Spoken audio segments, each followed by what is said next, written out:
Está entrando no ar. Debate 93.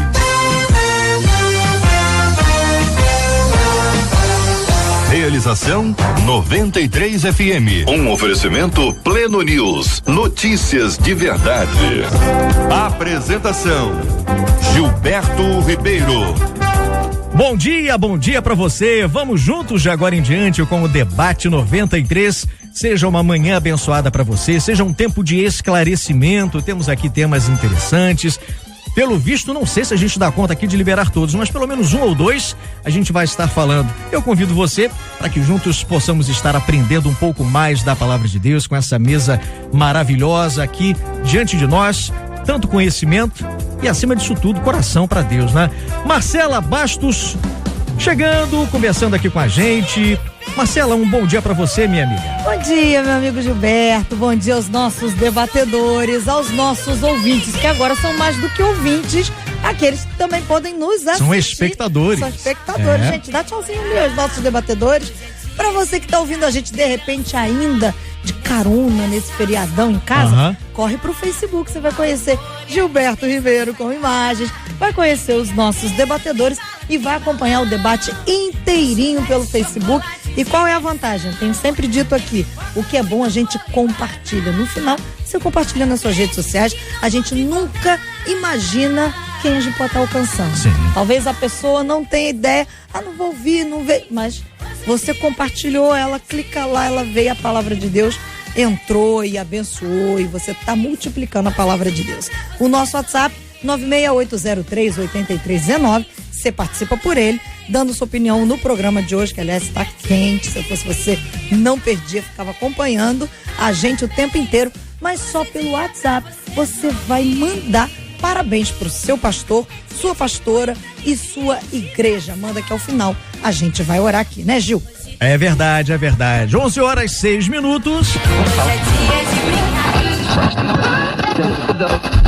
O seu rádio está no Debate 93.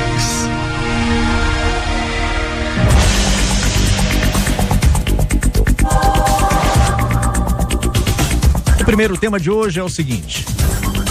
Por e-mail, o texto diz: minha irmã sonhou com nosso pai. Minha irmã sonhou com nosso pai que já estava morto. Que no sonho ele levava a nossa mãe, só que de uma maneira sinistra e incrível. 10 dias depois, mamãe morreu. Isso foi um aviso de Deus? É possível que o futuro seja revelado através de um sonho? Todo sonho pode ser uma revelação? Como ter discernimento para saber se um sonho é espiritual ou algo natural? Quais as formas que Deus usa para falar com a gente? Este é o primeiro tema do Debate 93 de hoje. Nós vamos desde já cumprimentando aqui os pastores e trazendo para você esse tema que é muito relevante. Pastor Roberto Medeiros, da Assembleia de Deus em Campo dos Afonsos, bom dia. Bom dia, meu querido, bom dia a todos. Um grande prazer estar retornando mais uma vez aqui. É um tema muito especial, até porque o ser humano ele é movido por isso, né? Por sonhos, não é verdade? Só que o interessante é você saber discernir quais os sonhos, né? Se nós falarmos aqui rapidamente, pelo menos 4 tipos deles. Primeiro, os sonhos naturais, né? Quando a pessoa dorme, normalmente muitos sonham sonham poucos, mas também tem um sonho que nós sonhamos acordado, né? Você está vislumbrando, projetando, arquitetando alguma coisa, isso é sonhar, projetar, né? Tem a questão do sonho divino, né? Que nós vamos ver na Bíblia, de Gênesis e Apocalipse, pelo menos aí umas 16 pessoas que tiveram um sonho do próprio Deus, né? Uma revelação desse Deus. E segundo, e quarto, né? Por último, tem a questão maligna também, né? Nós vamos ver na Bíblia também passagens que vão mostrar que o próprio Deus orientando quando esses falsos profetas viessem com algum sonho, né, maligno, que fosse de encontro à palavra, desses tais não seguisse. Então, isso é importante, nós podemos entender, saber discernir o que é divino e o que não é divino, o que é realmente um projeto humano e o que é saudável e o que não é. Eu acho que isso que é muito importante para a gente estar começando a caminhar e estar entendendo isso tudo, né? Amém. Reverendo Júnior César, da Igreja Presbiteriana de Coelho Neto, bom dia. Bom dia, Gilberto, bom dia aos nossos ouvintes, aqueles que estão assistindo também aí pelas redes sociais. Deus abençoe a todos Amém. Bom, Gilberto, eu entendo, né, que todo sonho, ele é natural. E assim, deixa eu explicar isso, né? Por que todo sonho é natural? Porque a gente sonha. Estando acordado ou estando dormindo, todos nós sonhamos. Alguns sonhos nós lembramos e outros não. Então, para mim, todo sonho é natural. Ou seja, é natural você sonhar. É normal você sonhar. Mas Deus pode usar essa forma natural para falar conosco. Entende? E eu acho que se eu tivesse que aconselhar alguém sobre sonhos, eu diria, primeiro, trate como natural. Depois, você vai procurar em Deus se há um significado para aquilo. Ou seja, você vai em busca da espiritualidade em relação a esse sonho. Você vai ler esse sonho. E eu não estou negando aqui que Deus fale através de sonhos, tá? Eu estou dizendo que Deus pode usar um sonho para falar com você. Mas para que você compreenda isso, você vai ter que buscar nele a orientação, buscar na palavra uma direção. Então eu digo que mais do que o sonho, né? Eu acho que a interpretação dos sonhos, ela precisa ser uma interpretação pé no chão, uma interpretação segundo a palavra, centrada em Deus, naquilo que ele realmente quer dizer. Amém, pastor? Também o pastor Rafael de Almeida, que é da Igreja Batista Getsemane. Bom dia. Bom dia. Como pontuou o pastor Roberto Medeiros no começo, sim, sonhos são uma das maneiras de revelação de Deus. Um dos textos que logo me vem à memória é o texto em que Arão e Miriam se levantam contra Moisés e Deus responde para eles: olha, com vocês eu falo por sonhos e visões, com ele eu falo face a face. Então Deus está reconhecendo que sonhos e visões são um meio de revelação, mas que a revelação superior vem daquele que tem essa comunhão com Deus, de falar diretamente com ele, e isso é mais difícil. E aí a gente fala, mas isso permanece na nova aliança? Bom, permanece. O profeta Joel, em Joel 2,28, disse que isso aconteceria.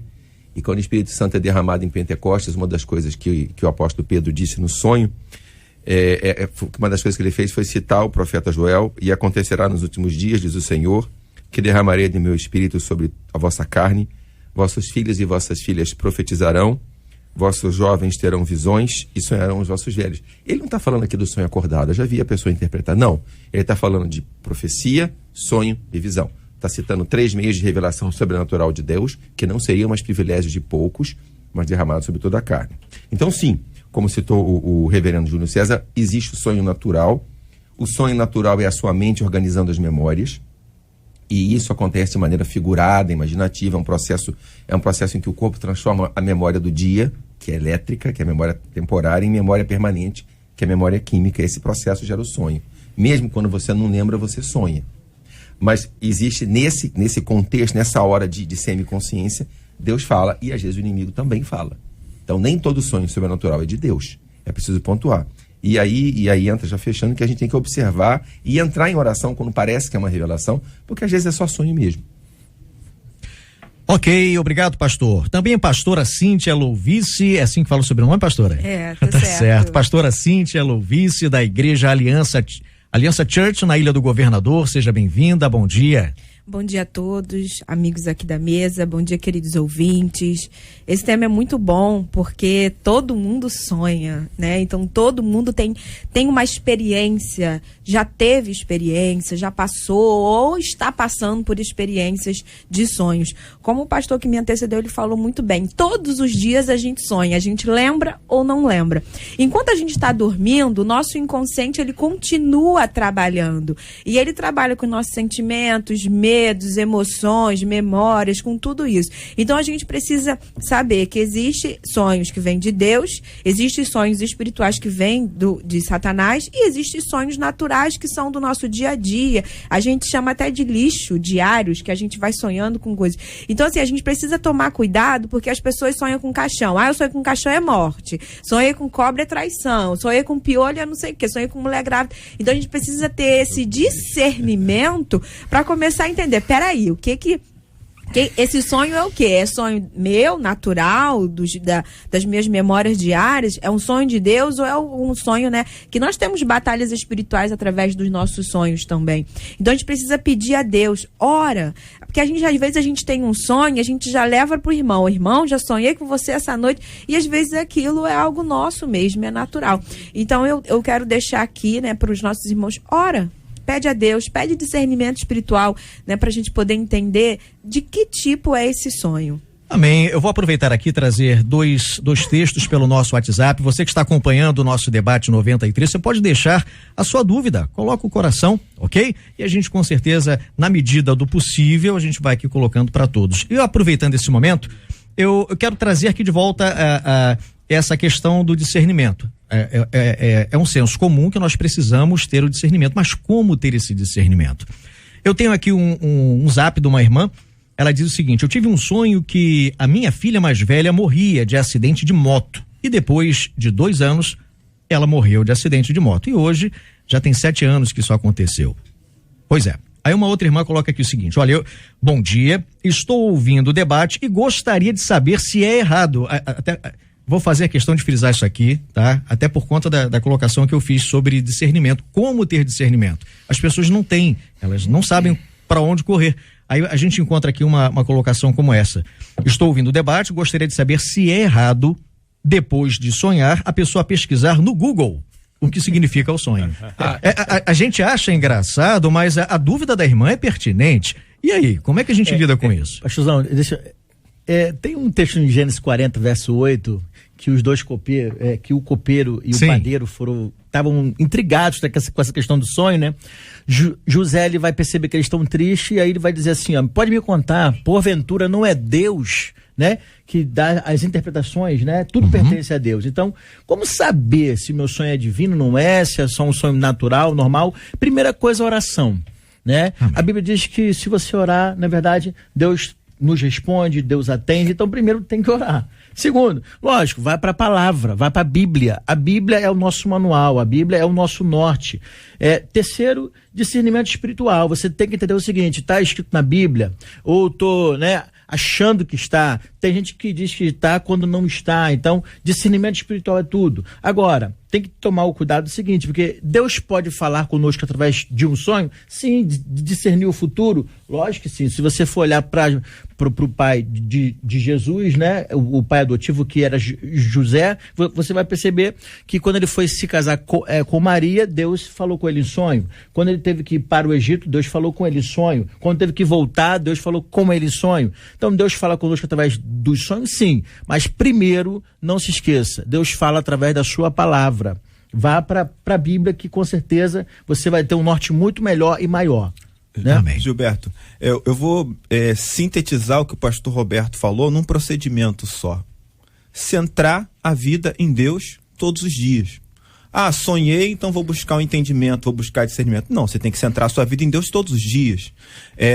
Eu gosto da experiência de Abraão, né, que não tem a ver com sonho, mas Abraão, ele constrói uma tenda para ele num lugar sagrado e todos os dias ele ficava sentado à porta da tenda esperando Deus. Todos os dias. Um dia Deus apareceu para poder falar com ele sobre Sodoma e Gomorra. Né? Entende? Então nós precisamos orientar nossa vida pelo Evangelho, buscar a Deus, orar, estar nele diariamente. Se a gente conseguir fazer isso, né, e centrar em Deus, é tudo isso que o pastor Roberto falou, né? Orar, buscar discernimento, centrar a vida na palavra. Se a gente fizer isso todos os dias, você vai sonhar e provavelmente você já vai estar dentro de um processo que vai te trazer a orientação a respeito daquele sonho. Voltando para a questão do Google, sim, é interessante que tanto os egípcios quanto os mesopotâmios, os babilônios, os assírios davam muita atenção à interpretação de sonhos. Eles tinham manuais, era parte do treinamento dos sábios a interpretação de sonhos. E as civilizações mais antigas já tinham esses estudos organizados, né? Mas tanto no sonho de Faraó, de Gênesis 41, quanto no sonho de Nabucodonosor, de Daniel 2, esses manuais e esses sábios não foram capazes de interpretar o sonho do rei. E aí entra José, no Egito, em Gênesis 41, e Daniel, em Daniel 2, com o dom do Espírito Santo. E a gente vê que através desses dois sonhos, Deus falou com aqueles reis. né? Deus não fala, inclusive, interessante isso, Deus não falou através de sonhos só com homens de Deus, falou com eles também, assim como falou com Melquisedeque, no caso de Abraão. Então, a questão se o sonho vem de Deus, a interpretação vem de Deus, e aí não é do Google. Quando o sonho eu acho que assim, é interessante, por exemplo, no processo, eu nunca fiz, mas eu já estudei a respeito, no processo, por exemplo, de psicanálise, parte da psicanálise vai analisar os teus sonhos. Então, quando um sonho natural, ele não é preditivo, ele não é do futuro, ele é do passado. São as suas memórias, são as suas emoções se manifestando, o teu subconsciente se manifestando. Aí não é o caso de você olhar o futuro, é o caso de você entender por que você está sonhando aquilo. E aí talvez um psicanálise fosse te ajudar. Quando o sonho vem de Deus como revelação, é para você interceder, é para você orar. Porque no caso de José, era para guardar comida para os 7 anos de fome. É um exemplo disso. No caso de José, pai de Jesus, era para casar com Maria, como o pastor citou, era para ir para o Egito, era para voltar do Egito. Então, quando o sonho vem de Deus, aí você vai orar para ter a interpretação do sonho. E se o sonho é sobrenatural, a interpretação também vem do Espírito Santo. É através da oração. E aí não tem um manual. Onde é que está na Bíblia que vaca magra quer dizer ano de fome? Não, isso é o Espírito Santo que dá. Aí vai nesse segmento. Se você for orar, Deus já bater a mão no tempo e falar, fica tranquilo que isso é o teu subconsciente se manifestando, não tem nada demais, essa cobra é outra pessoa que você está pensando, mas fica em paz. E se for revelação, ele vai te falar, ora pelo teu filho. E continua orando. Ora para Deus quebrar a moto dele, para ele não como o pastor falou, né? Deus faz isso aqui para quê? Para que a gente possa ter um livramento, um discernimento, um despertamento. Então, falar conosco através dos sonhos, sim, para que você possa estar atento, né? Eu sou de uma época que na igreja tinha muito, né?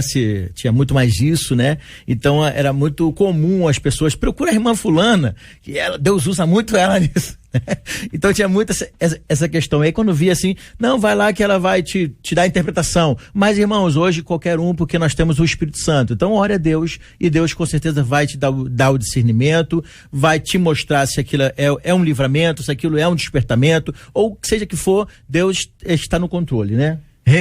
Aproveitando aqui a fala do pastor Rafael, né? A respeito dessa questão do sonho, reportar situações passadas, né?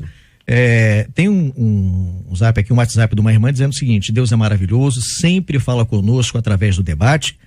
E essa noite passada mesmo, eu sonhei com um irmão de sangue. Ele faleceu há mais de 20 anos atrás.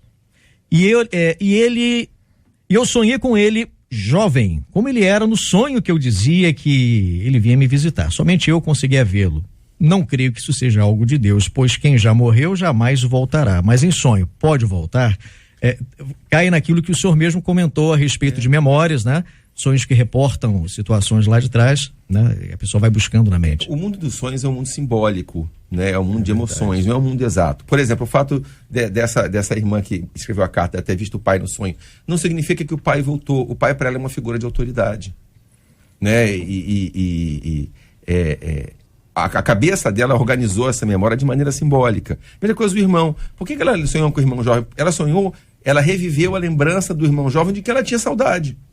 E parte dos sonhos é para arrumar suas emoções. Então, assim, é normal, não quer dizer que ele voltou. Na sua memória, ele continua presente.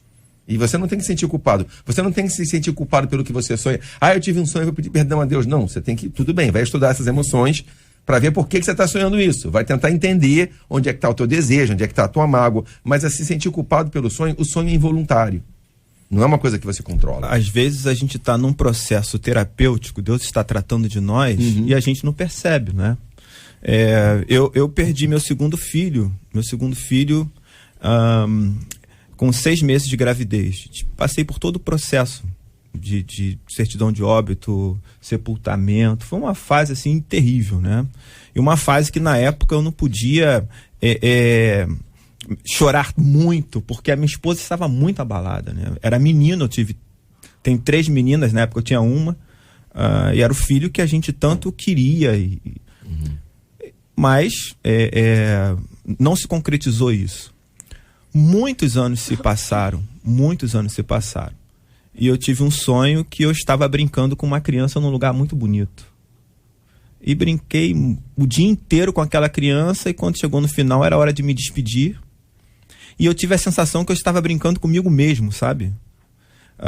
Quando eu acordei, eu tinha a nítida certeza de que eu tinha brincado com meu filho. Ou seja, anos depois, é que o luto se fechou. Entende? E Deus usou esse sonho para que o luto se fechasse. Ele estava tratando de mim. Então, às vezes é isso. Às vezes Deus está nos tratando. E a gente está num processo terapêutico. A gente tem muita coisa que nós precisamos mudar, né?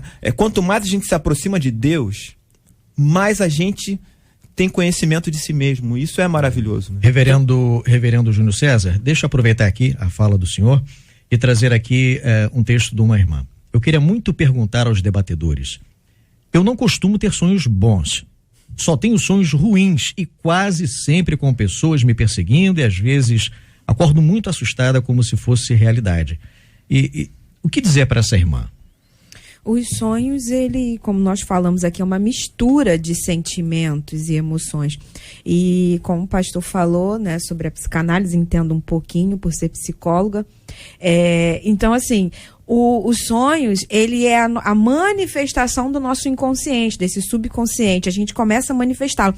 Então, às vezes, assim, o que a gente precisa entender, esse sonho está falando da minha vida natural, está falando de mim.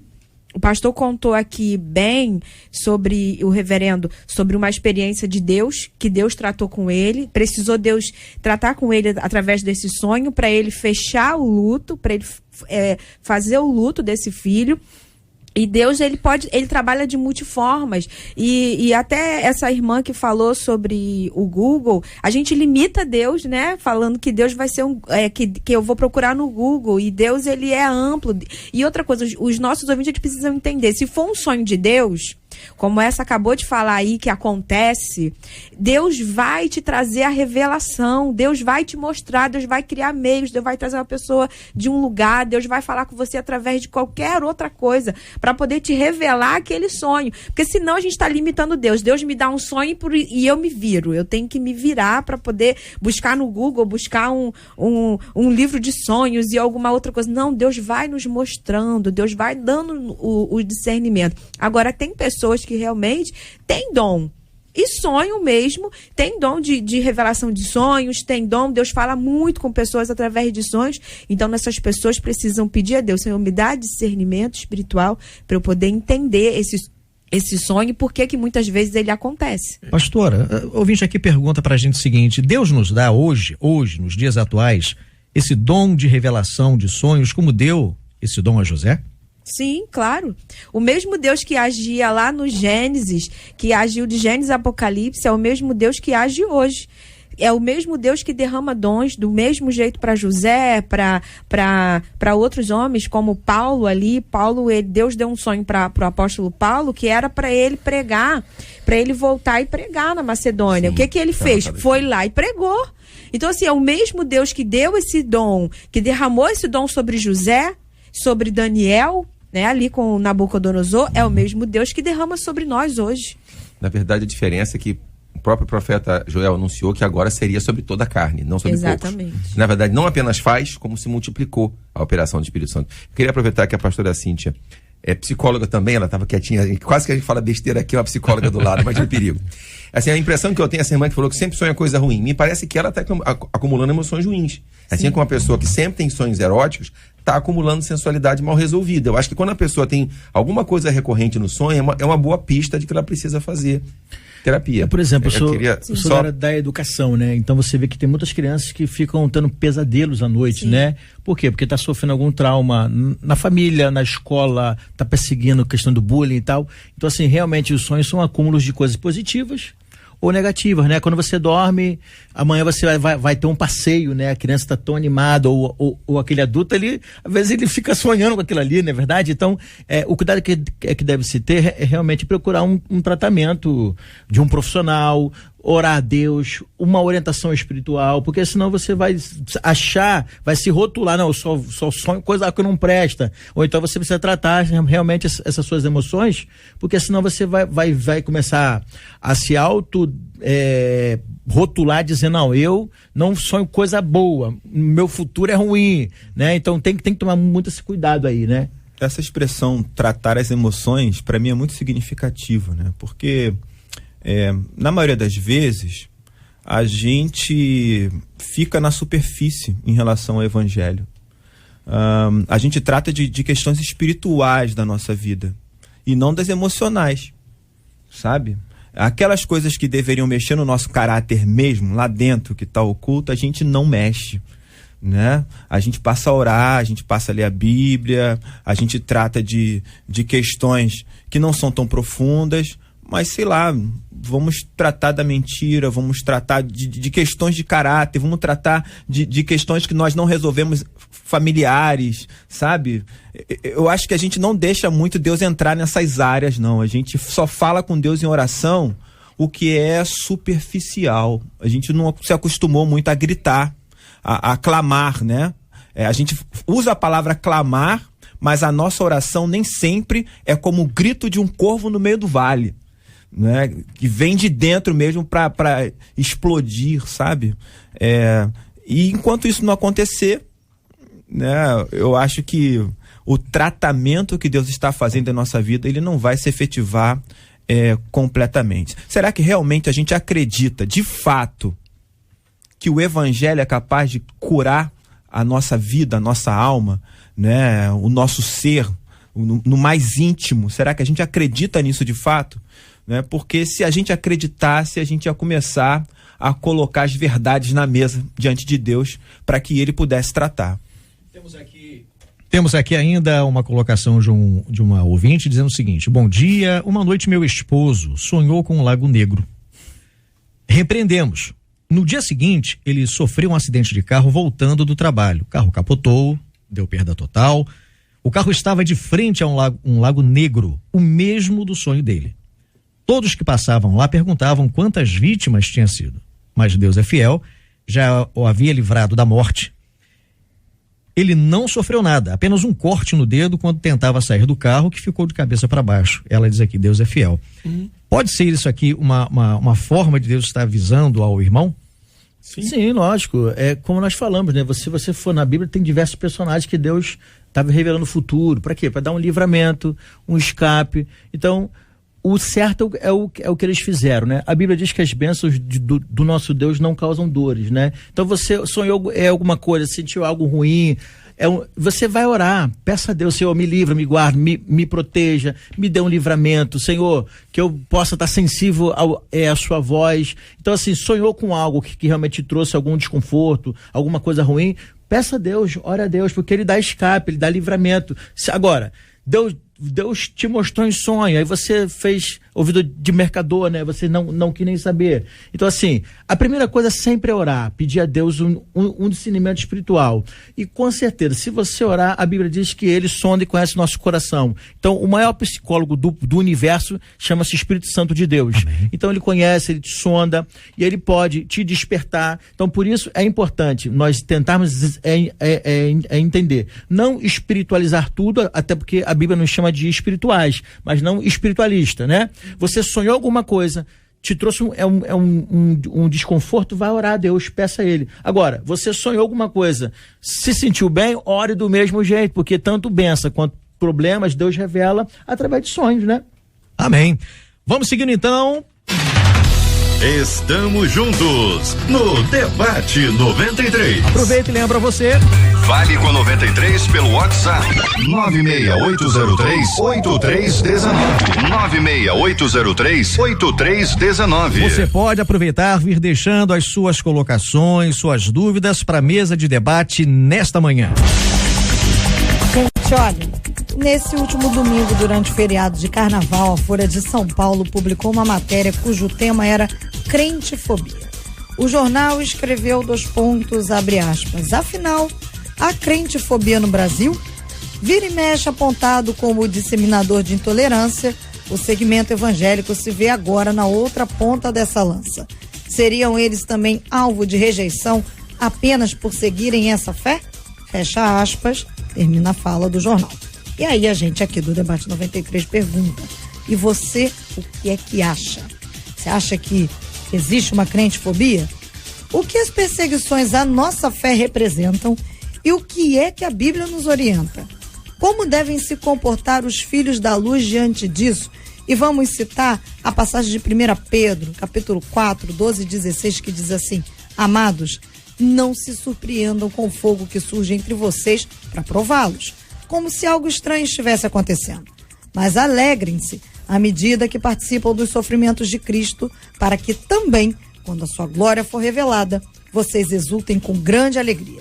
Se vocês são insultados por causa do nome de Cristo, felizes são vocês, pois o Espírito da glória, o Espírito de Deus, repousa sobre vocês. Se algum de vocês sofre, que não seja como assassino, ladrão, criminoso ou como quem se intromete em negócios alheios. Contudo, se sofre como cristão, não se envergonhe, mas glorifique a Deus por meio desse nome. Ok, pastores, o que dizer? Eu acho que isso aqui existe aqui no Brasil, né? Porque na verdade é um movimento que nós estamos vendo que tudo hoje é fobia, né?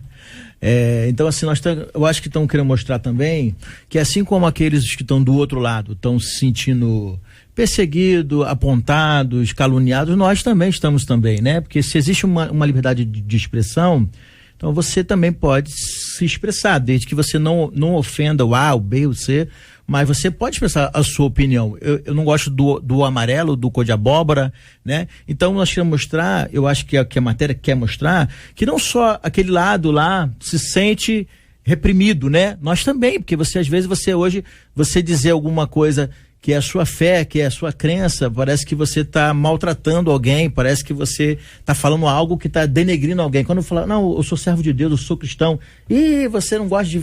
Nós gostamos de todos, amamos a todos. É o que Cristo disse, né? Lá em Mateus 5,10, bem-aventurados sois vós quando sofreis perseguição por causa da justiça, porque dos tais é o reino dos céus. Então, nós vamos ser perseguidos, caluniados, mas nós também sofremos com isso, porque somos também cidadãos e precisamos ter respeito também, dar o respeito, mas receber também, né? Então, isso é importante aqui para que todos possam ver que não só os que estão do lado de lá, mas nós também sofremos com isso e temos tentado sempre respeitar, evitar qualquer confronto ou qualquer embate, mas sua posição religiosa deve ser respeitada e a gente sofre com isso também. Eu acho que a gente tem que saber separar religião de cidadania. Por exemplo, se você tem um presidente eleito, ele é o presidente eleito, ele merece respeito. As autoridades constituídas são constituídas por Deus. A gente está caminhando por um ambiente de incivilidade, e não é só no Brasil, né? Então, por exemplo, quando o presidente era de esquerda, fosse o Lula ou fosse a Dilma, tinha uma parte da igreja evangélica que falava de maneira desrespeitosa deles, e eles eram os presidentes. Agora é o Bolsonaro e segmentos da esquerda, não é o meu presidente, não, ele é o presidente sim, e tem que ser respeitado como presidente. Isso aconteceu nos Estados Unidos também, né? Existe, por exemplo, quando a esquerda e a direita são moderadas, o ambiente político é saudável, porque há uma alternância no poder que é necessária para a sociedade. Quando elas são radicais, um odeia o outro e trabalha contra o outro. A sociedade entra em desequilíbrio. Isso também é verdade na fé. Existem ações no Brasil que são de intolerância. E, por exemplo, quando acontece aqui no Rio de Janeiro, quando os bandidos de uma comunidade são de origem evangélica e mandam fechar os centros espíritas da comunidade, tem crente que comemora. Isso não é coisa que se comemore. Porque intolerância se planta, intolerância se colhe. Isso. E isso não glorifica a Deus, não serve a Deus. Se o indivíduo deixa a feitiçaria para servir a Deus por vontade própria, ele foi evangelizado. Quando o templo dele é fechado de maneira criminosa, isso cria uma relação em toda a sociedade que se volta contra nós. Então a gente precisa entender. Agora, quanto à novidade, desculpe, eu sou filho de pastor, eu sou um crente de 4ª geração.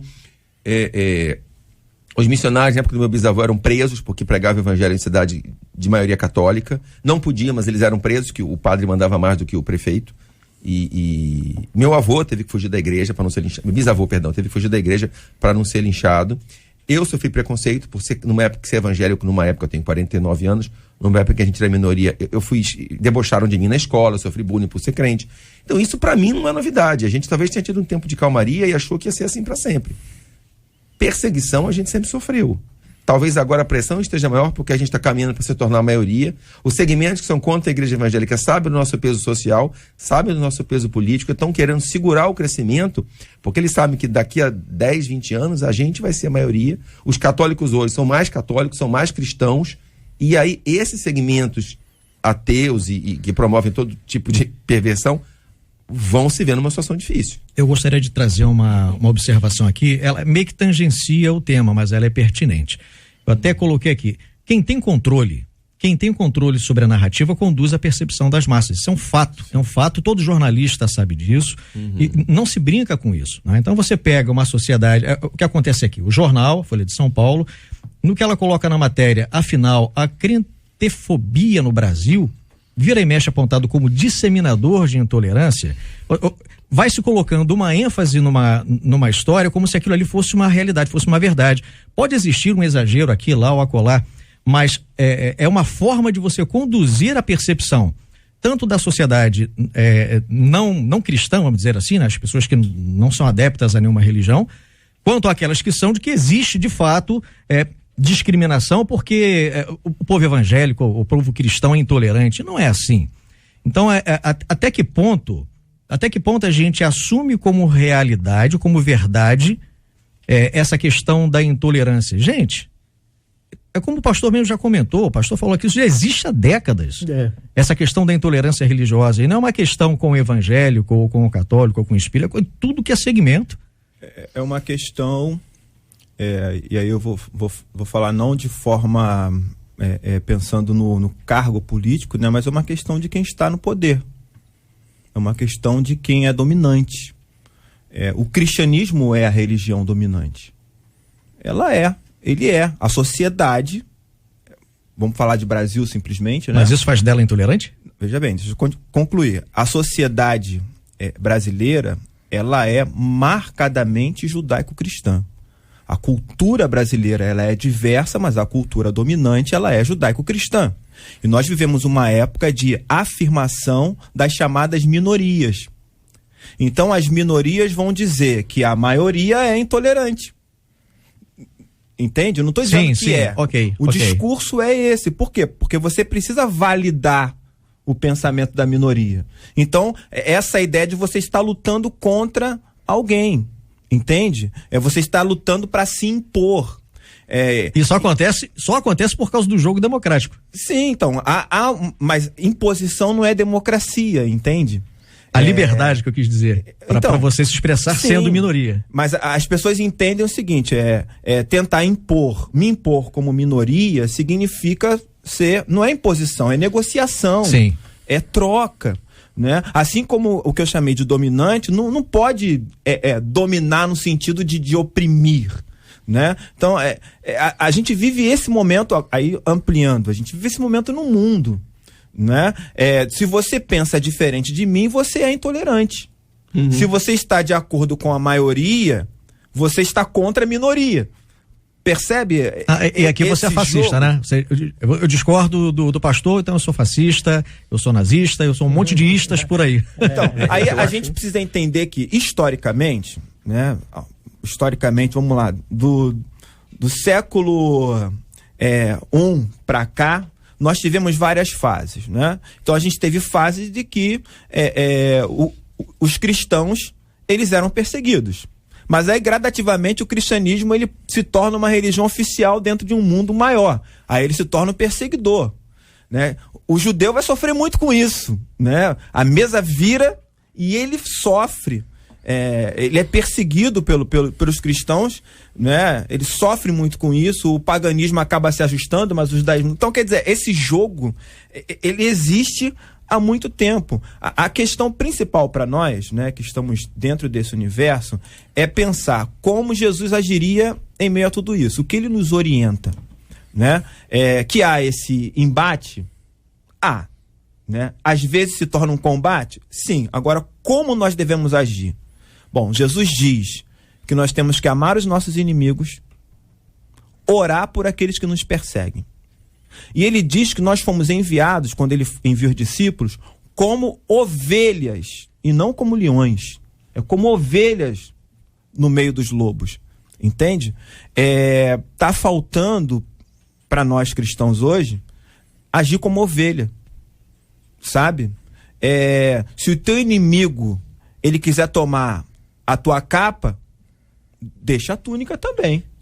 Se ele te obrigar a caminhar 1 milha, caminho 2. Foi isso que Jesus fez, entende? E a gente, em vez de agir como Jesus agiu, a gente quer partir para o combate e quer dizimar. E quando dizima, diz que venceu, entende? Se gloria com coisas que sabe? Com atrocidades. E é exatamente isso, porque assim, a gente defende a nossa fé, mas a gente também faz isso com as outras pessoas, né? Nós chegamos para as pessoas e falamos, por exemplo, uma pessoa da Umbanda, da Quimbanda, né? E, você é do diabo, vai pro inferno. Gente, que amor é esse que a gente prega, né? Então, assim, a gente também é intolerante às outras religiões, aos outros segmentos, e o que o reverendo colocou aqui é perfeito. Jesus nunca disse pra gente ir lá e enfrentar e cortar as cabeças e pegar e fazer. Jesus disse que a gente tem que amar. É amar. Eu queria voltar ao tema do Gilberto, que é interessante. Eu me diverti muito, acho que os 3 anos para cá, porque a imprensa entrou em crise.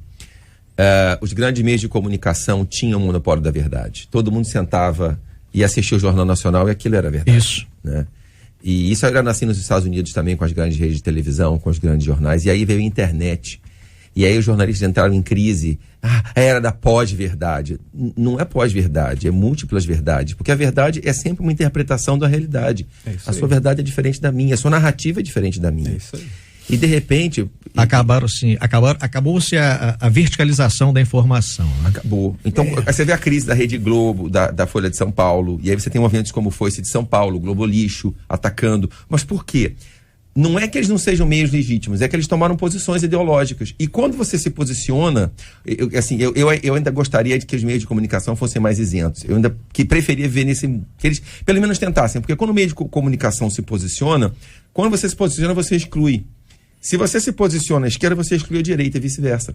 E aí a gente fica tendo que escolher a notícia que vai ler e filtrar, porque sabe que aquela informação que eles passam já passa com filtro. Você já conhece, já estuda, a gente estuda um pouquinho mais, percebe o discurso, o substantivo que ele usa, a maneira como ele constrói, tá manipulando a notícia. Foi o que eu quis sugerir. Deveria informar e informar, né? E aí o que acontece? O Folha de São Paulo, por exemplo, que é posicionado à esquerda, tem uma forte rejeição, não apenas entre os evangélicos, mas entre a direita como um todo. E eles é que constroem isso e depois ficam isolados e entram em crise. Vai ter mais crise. Porque você fala uma coisa no jornal, que ele vai na internet, ele lê a tua notícia ao contrário. E isso é válido pra gente também. Antigamente o pastor subia no púlpito, falava que não sei o que era do diabo, ninguém discutia. Agora o cara vai lá na internet, dá um Google, pesquisa, pega outro estudo. Até pra gente, ninguém mais monopoliza a verdade. Agora usar autoridade pra falar besteira ficou perigoso. Uma colocação... Só um minuto, por favor, pastor. Um ouvinte aqui coloca para nós, ainda sobre a questão da intolerância e da perseguição. Ele coloca aqui o seguinte: a religião cristã é a mais perseguida no mundo. Isso é um fato, isso é inegável. Adivinhe quem eram as vítimas preferidas do Estado Islâmico? Quem fala isso para nós? Marcos de São Gonçalo. Ele está coberto de razão. Sim. Os evangélicos, os católicos, os cristãos, de um modo geral, é quem tem sido degolados aí mundo afora. Nós vamos perceber que é bíblico isso, né? A perseguição, né? Você vai ver que desde do primeiro século a igreja é perseguida e ela cresceu na perseguição. Você vai perceber que todas as vezes que a igreja vai se acomodando, né, vai se descansando, Deus permite vir um perseguidor ou um opressor para que ela desperte, né? Porque temos uma missão de pregar o evangelho, de propagar a palavra. Então, a luta vem para que possamos transpô-la, né? Mas é a questão que eu queria frisar aqui: como devem se comportar os filhos da luz? Como nós devemos agir, né? Como devemos nos comportar? Uma vez me perguntaram: pastor, o senhor é do Bolsonaro? Você, filho, eu sou de Jesus. Eu sou a favor do político que está fazendo a coisa certa. Não importa se é o A, se é o B, se é o C. Nós elegemos ele para ele fazer a coisa certa. Se amanhã ou depois ele fizer alguma coisa errada, vamos votar com consciência e trocar, porque a gente acreditou nele, né? Eu, como acreditei no outro também. Então a gente precisa entender primeiro. Eu acho que o cristão, o servo de Deus, deve agir com respeito ao próximo, independente, por exemplo, nós aqui criamos os nossos filhos, respeito ao negro, respeito ao deficiente. Você deve criar o seu filho para respeitar o ser humano e pronto, acabou, né? Então, segundo, ter empatia, se pôr no lugar do outro, né? Às vezes aquela pessoa, esses rótulos, né? Ele é macumbeiro, ele é isso. Então, querido, respeite o próximo. Segundo, tem empatia, né? Terceiro, tem amor, né? A Bíblia, o cristianismo, ele é fundamentado no amor. Se você amar ao próximo, você vai praticar o que Cristo fez, né? E por quarto, você deve respeitar as leis.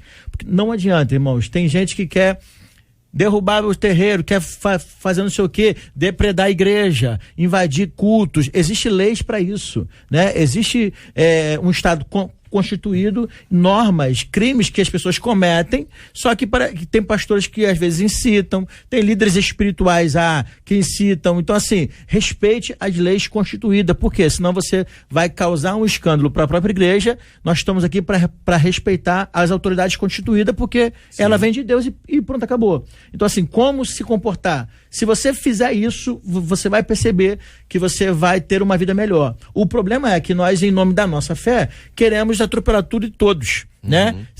Então a lei, por exemplo, a lei que foi criada para todas as religiões. Aí nós nos sentimos incomodados porque alguma coisa fere a nossa prática. Agora, realmente existem leis que vai de encontro à igreja? Tem, mas tem leis que é para todos. E a gente se acha, né, menos favorecido e tudo mais e tal. Então, respeite todos e ame a todos, em nome de Jesus. A gente precisa tomar um cuidado, né? Porque a gente reproduz alguns discursos que está acostumado a ouvir sempre, sem refletir um pouco sobre eles, né? Então, essa ideia de que, não, o cristianismo é a religião mais perseguida do mundo. Ok, porque somos maioria. Mas estamos caminhando para deixar de ser. Quando a gente deixar de ser maioria, a gente não vai ser a religião mais perseguida do mundo, né? Podem pesquisar aí. Assim como é a religião mais perseguida do mundo, também é a que mais persegue. Historicamente, sim. Historicamente, sim. Por quê? Porque é a maioria, entende? Então não é simples assim falar assim, porque quais são os alvos preferidos do Estado Islâmico? Tá, eu não concordo com o Estado Islâmico, seria louco se eu concordasse com isso. Mas vamos admitir que nós, quando evangelizamos uma pessoa que é muçulmana, nós estamos dizendo para ela sair de dentro da cultura familiar, negar toda a história da sua família. Quem é muçulmano e vê um filho fazer isso, entende? Ele vai odiar quem foi o causador de tudo isso. Então não é tão simples dizer que, porque eu persegue. Não é tão simples. A palavra que nós levamos não é uma palavra fácil de ser seguida, não é simples de ser seguida, e ela vai gerar enfrentamento, sim, né? Tanto é que Jesus foi crucificado, porque ele gerou crise para as pessoas que estavam na época dele. Entende? Então não é tão simples. Eu queria apelar para isso, pedir aos ouvintes, não é tão simples, né? Reproduzir, porque somos os mais perseguidos, generalizar dessa forma, porque esse não é o caminho. O caminho é a gente ter uma reflexão, digamos assim, mais aprofundada, que talvez não dê nem tempo da gente fazer isso aqui, né? Deixa eu puxar para minha tradição aqui. Eu vim de uma tradição batista, e um dos fundamentos da nossa fé são dois fundamentos paralelos: a separação entre igreja e Estado. A gente não aceita a religião oficial, a gente luta contra ela. Nós somos inimigos de todas as teocracias, inclusive as protestantes, né? É importante frisar. Nós não queremos nem que o Estado seja batista. O Estado não tem que ter religião. Segundo, é a liberdade de culto.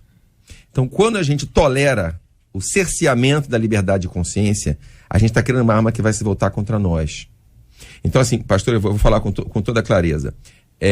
Eu acho que fazer guerra a um Estado como o Estado Islâmico é lícito, é justo.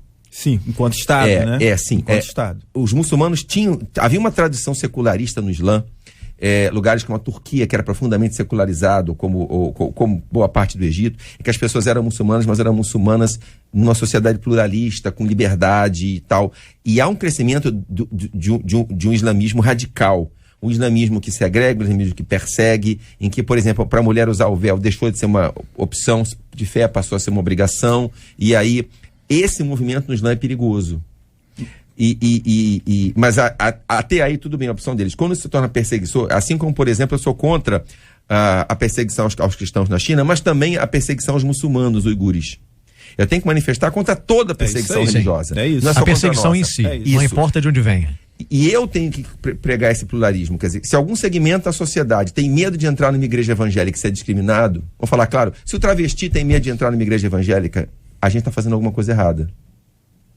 Se o muçulmano tem problema, o muçulmano não é uma realidade carioca, vamos lá, vamos respeitar, é difícil achar um aqui. Agora, tem os refugiados. Vamos lá, se quem pratica uma religião de matriz africana tem medo da gente, a gente tem que mudar o discurso. Para ele evangelizar, primeiro ele tem que confiar. E aí eu vou bater na tecla de novo. Religião se respeita. E aí a gente tem que ser firme, não apenas em defender a nossa liberdade, mas em preservar do outro. Isso. É o que Paulo vai dizer, né? Sejais vós conhecidos pela vossa moderação, né? E equilíbrio. Então, eu sou contra todo extremo, né?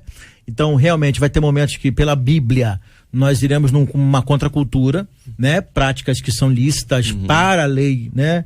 Questão aborto, eutanásia, tudo mais e tal, mas a questão do respeito, do equilíbrio que Paulo pede, é o equilíbrio geral. Então você respeitar o próximo, né? Você respeitar a visão religiosa do outro, porque a minha verdade é minha, não é a do outro. Então temos que ter esse cuidado de não querer impor a nossa verdade. É o que Cristo disse: quem quiser, tome a sua cruz e me siga. Quem quiser, vende após mim. Então não foi algo obrigatório, foi por amor, né? Como é que pode? Ninguém morre por uma filosofia. As pessoas morrem por verdade, né? Então, as pessoas que se entregaram por Cristo, se entregaram por amor ao Evangelho, foram porque creram naquela verdade, né? Porque viram aquela verdade. Então não foi por uma visão ideológica ou filosófica. Então a gente precisa entender que equilíbrio, respeito, sempre é importante. E tomar o cuidado, né? Porque quem planta, colhe. Né? Se você planta o desrespeito, o desequilíbrio, né? O confronto, você vai colher isso. Então tome cuidado, crie uma igreja madura e equilibrada para tudo, né? Na vida isso é muito importante. Ok, esse foi o nosso debate de hoje. Trouxemos temas bastante delicados, né, no trato. Quantas vezes a gente trata a questão do próprio confronto como afronta, né? As pessoas acabam ofendendo. Isso ajuda a dividir, quando na verdade, né, o reino de Deus é um reino de paz, de alegria, de justiça no Espírito de Deus. Enfim, o debate 93 de hoje vai ficando por aqui com esse tema. Muito obrigado a você que vem acompanhando o debate até agora. Quero pedir aos pastores que se despeçam. Pastor Roberto Medeiros, da Assembleia de Deus em Campo dos Afonsos, por favor. É um prazer retornar aqui mais uma vez, é um prazer estar aqui com a Cíntia, né? Minha aluna lá no Ibadig. É um prazer estar aqui e ver todos os companheiros. Que Deus abençoe a todos e abençoe lá a nossa igreja. Até mais tarde. Amém. Reverendo Júnior César, da Igreja Presbiteriana de Coelho Neto. Obrigado, Gilberto. É sempre uma alegria estar aqui. Quero mandar um abraço a todos os irmãos da Igreja Presbiteriana de Coelho Neto. Amém.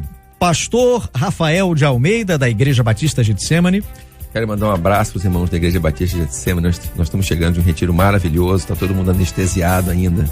É uma época muito boa pra gente. Amém. Quero mandar um beijo para todos vocês, especialmente para Jaqueline, que está me ouvindo agora. Pastora, esposa. Amém. Pastora Cíntia Louvise, da Igreja Aliança Church, na Ilha do Governador.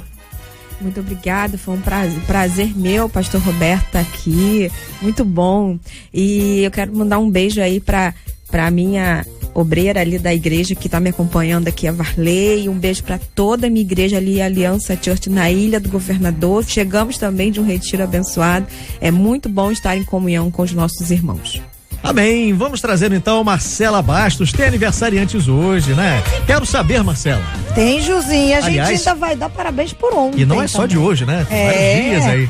De ontem, já que ontem a gente não teve aqui o debate ao vivo, a gente dá parabéns para o pastor Marcelo Costa, da Assembleia de Deus Entre as Nações, ali na Manilha. Pastora Liliane, da Igreja Nova Vida, em Sepetiba. Pastora Adriana Martins, do Projeto Koinonia, ali em Nova Iguaçu. Hoje, a gente agradece a Deus pela vida da pastora Érica Mabel, da Assembleia de Deus Ministério Cainon, ali em São Gonçalo. Pastora Solange França, da Igreja Evangélica Ministério da Regeneração, lá na Gardênia Azul. E pastor Marcos Chaves, da Igreja Batista Bela Vista, de Ji-Paraná, ali em Rondônia. Amém. Vamos então pedir ao pastor Rafael de Almeida, que nos conduz em oração nesse momento, você que está acompanhando desde já, que nós possamos juntos estar orando pelas pessoas enlutadas, pelas pessoas enfermas nesse momento, pessoas com angústia no coração, gente precisando de uma resposta de Deus. Pastor? Pastor, Senhor Deus, nós colocamos diante de Ti esses pastores e pastoras que fazem aniversário hoje, pedindo que a Tua mão sustente a todos eles e renove as suas forças. Amém. Senhor, a rádio chega em muitos lugares onde a igreja tem dificuldade para chegar. Nesse momento há pessoas enfermas ouvindo rádio, pessoas que estão sofrendo por alguém enfermo. Pedimos que pela operação do Teu Espírito esses enfermos sejam curados agora em nome de Jesus.